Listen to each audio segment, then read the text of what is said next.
Bismillahirrahmanirrahim. Assalamualaikum warahmatullahi taala wabarakatuh. Innal hamdalillah wassalatu wassalamu ala Rasulillah wa ba'd.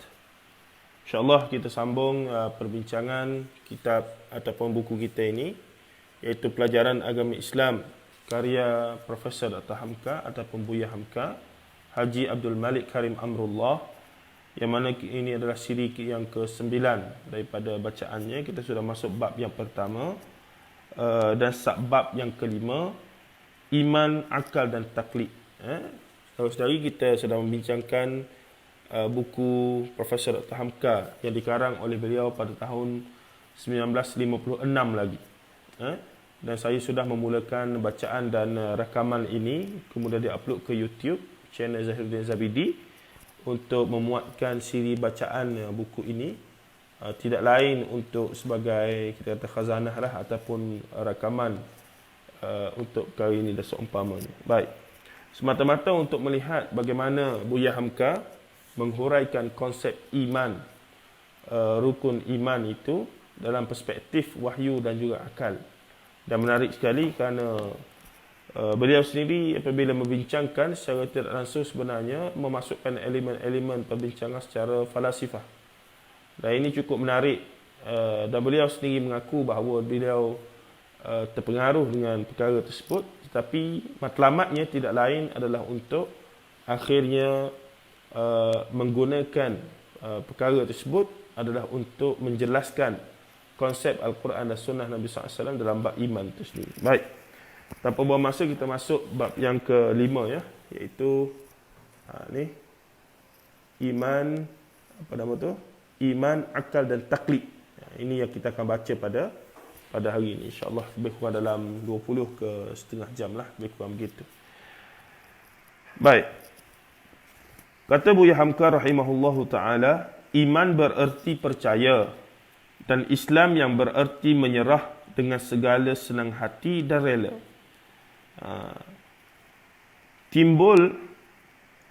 Timbulnya ialah setelah akal itu sendiri sampai ke hujung perjalanan yang masih dapat dijalani. Oh, minta maaf, salah tuan-tuan, ya. Hari ini kita masuk bab yang keempat, saya ada tanda itu. Bab yang keempat iaitu agama, fitrah dan juga Islam. Di situ. Minta maaf tadi saya saya pergi baca yang bab yang esok hari, semalam tanda. Baik, kita bacalah lebih kurang. Setelah kita tinjau perkembangan hidup manusia dan perkembangan caranya berfikir, sejak dari zaman sangat sederhana iaitu primitif sampai dia meningkat bermasyarakat, nyatalah sudah bahawa pokok asli pendapatnya ialah tentang adanya yang maha kuasa dan ghaib. Maksudnya secara fitrahnya manusia tidak dapat menafikan bahawa di sana memang ada satu entiti yang kita katakan yang bersifat maha kuasa dan ghaib itu. Percaya ataupun tidak, mereka terpaksa percaya kepada konsep tersebut. Ini menariknya Hamka. Bila dia bincang bab iman, dia masukkan juga pandangan-pandangan ataupun dia kritik ulasan-ulasan ahli falsafah daripada barat, daripada zaman Yunani kuno sampailah kepada zaman falsafah, zaman moden, Jean Paul Sartre dan seumpama, Karl Marx dan seumpama. Nanti kita akan tengok bagaimana dia mengkritik pandangan Karl Marx dalam masalah bila mana aliran pemikiran Karl Marx menolak langsung, materialism itu menolak langsung keberadaan metafizik ataupun perkara ghaib yang dimaksudkan itu. Baik. Inilah perasaan yang semurni-murni dalam jiwa manusia. Kalau terjadi manusia itu membantah adanya yang ada, bukanlah itu permulaan, tetapi ia adalah kemudian. Kerana keraguan yang timbul tengah dia mempergunakan fikiran. Kadang-kadang sekeras-kerasnya membantah. Terdapatlah bahawa perbantahan itu bukan dari lubuk jiwanya, sebab bukanlah begitu asli jiwa manusia. Secara asas jiwa manusia mesti mempertuhankan ataupun memperakukan akan kekuasaan Allah Azza wa Jalla. Ini Tuhan yang tunggal, Tuhan yang satu. Nota kaki di situ, ini menarik. Apabila Hamka mendatangkan nota kaki, dia menjelaskan tentang Karl Marx dan seumpamanya. Kita akan baca lah. Baik, pada nota kaki itu, Buya Hamka menjelaskan. Dia kata apa dia? Terkenallah sejak pertengahan abad ke-19 sampai pertengahan abad ke-20 ini, zaman moden, modernisme, ajaran Karl Marx yang dipraktikkan dengan komunisme yang berdasar historisme materialisme, ataupun dalam teori sosiologi dipanggil teori konflik ataupun pertentangan kelas, yang berhasil daripada idea Karl Marx tentang pertentangan kelas. Bagi Karl Marx, masalah di dunia ini muncul kerana adanya kelas, adanya pertentangan kelas antara golongan bangsawan dan golongan marhain, sebagai contoh golongan petani dalam tradisi barat, tradisi Eropah barat itu. Kemudian pada zaman dia ataupun zaman industri ini, sebab zaman moden, muncul pertentangan kelas antara bourgeois, iaitu golongan kapitalis, golongan pemodal, tuan-tuan factory ataupun kilang, dengan golongan pekerja, labor ataupun buruh. Itu pertentangan kelas. Bagi Karl Marx, masalah-masalah dunia ini muncul kerana pertentangan kelas tersebut. Maka Karl Marx menyatakan pendapat, apa dia? Dia kata bahawasanya tidak ada sesuatu di luar dari alam kenyataan ini, yakni tidak ada alam gaib. Semuanya adalah yang jelas belaka. Agama, Tuhan dan sebagainya hanyalah buatan manusia sahaja. Menurut Karl Marx, Tuhan, malaikat, agama, apa semua ni adalah ciptaan manusia. Sebab itulah disebutkan bahawa agama itu candu masyarakat. Pengalaman mereka beragama dengan agama Kristian di Eropah, korupsi yang berlaku di dalam gereja-gereja Eropah oleh golongan agamawan mereka, Pops dan seumpamanya, telah melahirkan pandangan yang reaktif begini, bahawa agama adalah satu ciptaan golongan tertentu untuk kontrol ataupun take advantage kepada masyarakat, khususnya golongan labor ataupun golongan marhain dan seumpamanya itu. Itulah menurut Karl Marx, masalah dunia ini adalah kerana pertentangan kelas, adanya kelas-kelas manusia, kelas-kelas yang menyebabkan tidak serata ataupun tidak adil dan seumpamanya itu. Baik, katanya lagi apa dia? Maka runtuhkan gereja, mereka anjurkan anti agama, tetapi akhirnya meninggallah Lenin dan Stalin. Bangkai kedua-dua orang itu mereka balsam dan mereka hormati. Padahal apakah artinya benda bangkai yang mereka hormati laksana disembah oleh orang yang beragama? Mereka tentu menjawab. Ini satu sindiran lah. Bila mana golongan komunis dan golongan Marxis ini tidak mahu percaya kepada Tuhan, tetapi dalam masa sama kemudian mereka sendiri tak sedar mereka telah mempraktiskan satu sifat agama dan mempertuhankan tokoh-tokoh mereka. Dan ini juga berlaku di China, Mao Zedong.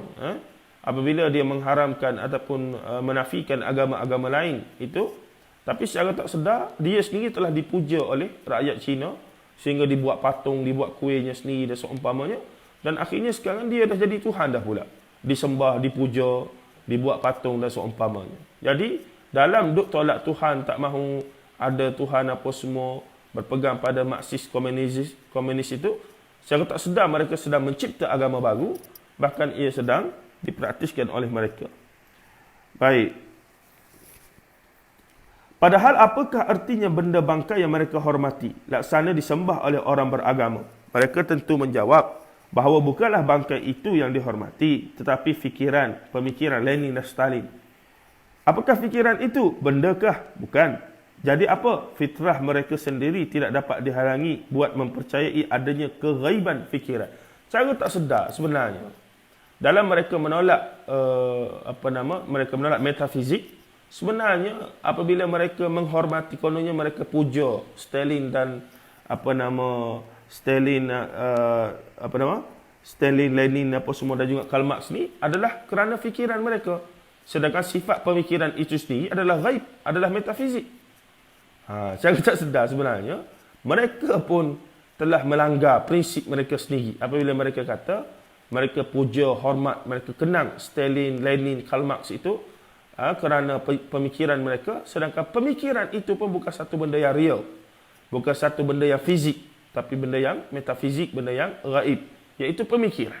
Cumanya ia telah ditumpahkan dalam bentuk tulisan dan seumpamanya. Baik, apa yang berlaku kemudian? Dan akhirnya ialah bahawa Stalin ternyata bukan orang yang patut dighaibkan dan dituahkan, tetapi orang yang sejahat-jahatnya pada pandangan mereka. Demikianlah pendapat pada Kongres Komunis ke-20 yang dikemukakan oleh Nikita Khrushchev kerana hendak menggantikan Stalin. Baik, Hamka kata lagi, itu nota kaki ya. Hamka kata lagi apa dia? Pendeknya kalau dia membantah, dia adalah membantah jiwa murninya sendiri, iaitu tidak mahu mempercayai wujudnya Tuhan. Lidahnya tidak mahu mengatakan apa yang sebenarnya terasa di hati, sedangkan secara fitrah mereka tetap mempercayai adanya kewujudan satu kuasa yang maha besar, walaupun dia tak berapa nak sebut sebagai Tuhan, apatah lagi Allah. Namun secara nuraninya, secara fitrahnya, mereka tak dapat nafikan bahawa benar-benar ada satu kuasa besar yang mengurus, mentadbir, yang menentukan perjalanan alam ini. Sebab itu maka perasaan yang akan adanya yang maha kuasa adalah fitrah manusia. Dicubanya berfalsafah, kata Hamka, sampai berjalan akalnya sejauh-jauh mungkin. Akhirnya tertumbuk kepada dinding yang tak kuasa diseberanginya lagi. Sampai di sana pun kalau diri akan mengatakan tak ada, diri harus mengumpulkan terlebih dahulu sebanyak-banyak alasan untuk memungkiri adanya. Oleh kerana pengakuan yang ada tumbuh dalam fitrah, sangatlah payah orang yang memungkirinya itu, sebab memungkiri fitrahnya sendiri. Oleh sebab kesan pertama yang ada adalah fitrah jiwa, diakuilah kemurnian dan ketinggian martabat manusia daripada makhluk yang lain. Dia berakal, dan pendapat akal yang mula-mula ialah kepercayaan kepada yang gaib, iaitu satu Tuhan yang maha kuasa tadi. Sebab itu maka agama manusia yang mula-mula itulah agama fitrah. Agama yang asas, agama yang setelah manusia menerawang, berfikir, merenung, membanding, mengukur, menjangka, pendeknya mereka berfalsafah, akhirnya sampailah dia di hujung perjalanan. Di dinding yang tidak terseberangi itu, segala macam telah dicubanya. Akhirnya yakinlah dia bahawa memang ada sesuatu itu. Dialah yang mutlak. Dialah yang maha kuasa. Dialah puncak dan puncaknya ideal, kata Plato. Dialah Tao yang tak dapat diberi nama, kata Lao Tzu. Maka insaflah manusia akan kelemahan dirinya dan insaf akan maha besarnya yang ada itu.